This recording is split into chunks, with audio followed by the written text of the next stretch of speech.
Hi everyone, this tutorial will show you how to resize a large batch of images really quickly in Photoshop. And so I'm in Photoshop CS6, but this should work in other versions as well.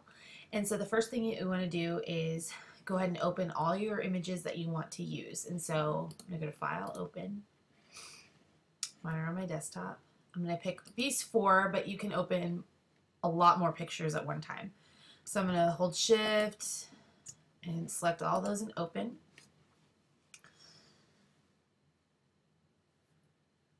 And then once your photo's open, you can run the image processor. And so you might have a lot more than this. I'm not sure how many you can do at one time in Photoshop, but I've done up to 50 at a time.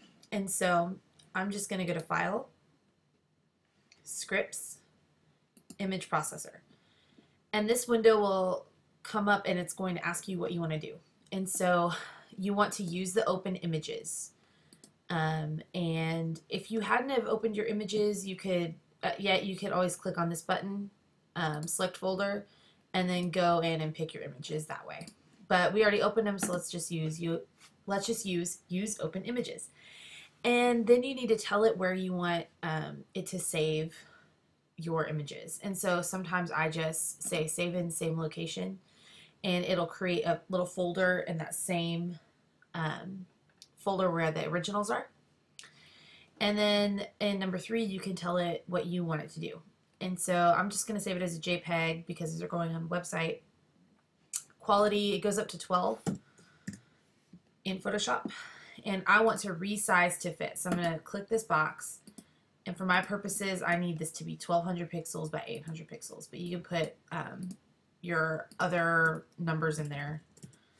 You know, if you're doing 800 by 200 or whatever. But for me, I'm going to do 1200 by 800. You can also save it as a Photoshop document or as a TIFF document. Okay. The other thing that you can also do is you can edit multiple photos at one time. So if you have actions in there, you can run an action on all the photos that are in there too. But I'm not going to do that for this. And so as long as you have picked your settings, you can click on Run. And it's going to run through these and show you how it's resizing them. And then back in my folder where I got them, it creates this folder called JPEG. And you click in there and your resized images should be in there, and they should be those sizes. So that's it. I hope you enjoyed this tutorial and that you use it to edit photos more efficiently.